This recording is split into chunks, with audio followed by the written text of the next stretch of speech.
Luísa Martins, o Supremo Tribunal Federal decidiu abrir uma sessão extraordinária na sexta-feira para acelerar o julgamento do recurso ajuizado pela deputada federal contra a sua condenação.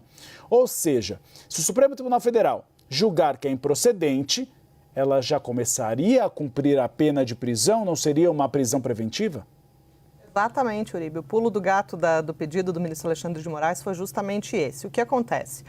Pela jurisprudência do Supremo, que remonta até a época do próprio mensalão, quando uma pessoa é condenada, ela não é presa imediatamente, ela não começa a cumprir a pena assim que sai a condenação. Ainda tem duas possibilidades de recurso da defesa, e aí são recursos considerados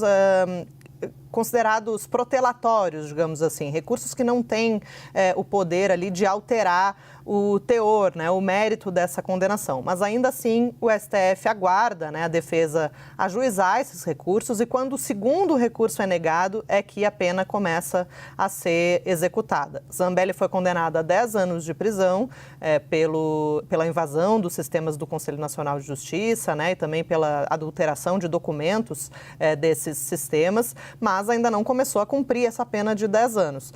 Inclusive, essa proximidade do início do cumprimento da pena que foi levada em conta pela própria deputada na hora de fugir do país, porque ela sabia que o julgamento já estava marcado para começar nessa sexta-feira, e aí, com a rejeição praticamente certa desse recurso, ela passaria a cumprir a pena provavelmente já a partir da semana que vem. Agora, o que acontece, Uribe? Esse julgamento ele aconteceria no plenário virtual, o julgamento desse recurso em plenário virtual, e o plenário virtual é aquela sessão eletrônica, os ministros colocam ali os votos por escrito, e a sessão normal, habitual, ela vai de sexta a sexta-feira. Então, ela dura uma semana, os ministros têm esse prazo para colocar os votos ali nesse sistema. E aí, o que fez o ministro Alexandre de Moraes? Ele pediu ao presidente da primeira turma, o ministro Cristiano Zanin, para que essa sessão não durasse uma semana, mas durasse apenas um dia ali, né? Começa na sexta, às 11 horas, e termina às 23h59 da própria sexta. Isso dá aí 13 horas, né, de julgamento, em vez de uma semana, que era a previsão inicial. E aí, com isso, a partir das 23h59 desta sexta-feira, já vão ter sido rejeitados os embargos, que são o nome desse recurso, né? Os embargos de declaração de Carla Zambelli, e a pena já vai poder começar a ser executada. Com isso, Uribe, o que acontece? Zambelli, quando for concluído, né, o processo de extradição e ela estiver em território brasileiro, provavelmente a preventiva já seja convertida na execução da pena em si, a qual ela foi condenada, aos 10 anos de prisão.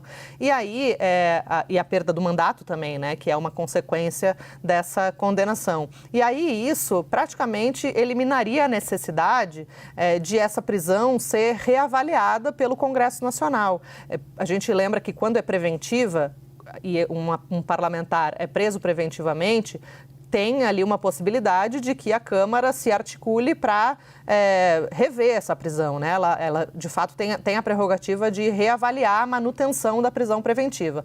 Mas quando é uma condenação, né, e uma pena que também inclui a perda do mandato, só para concluir, para explicar direitinho esse rito, a Câmara dos Deputados ela precisa fazer apenas um ato formal. Ela não tem mais, segundo o Supremo Tribunal Federal, ela não tem a possibilidade de reverter esse cenário da perda do mandato ou reverter a condenação. Cabe ali apenas um ato formal de que ela não é mais deputada federal. Então, isso praticamente aceleraria, né, essa mudança aí no formato da sessão em que vai ser julgado esse recurso. Ela acelera a perda do mandato de Carla Zambelli e permite que a preventiva seja substituída pela execução da pena em si, da condenação, e aí, com isso, poderia ser pulada essa parte em que a Câmara eventualmente revisaria essa prisão preventiva. Vamos ver como as coisas vão se desenrolar a partir do momento em que Zambelli for localizada e trazida de volta para o Brasil.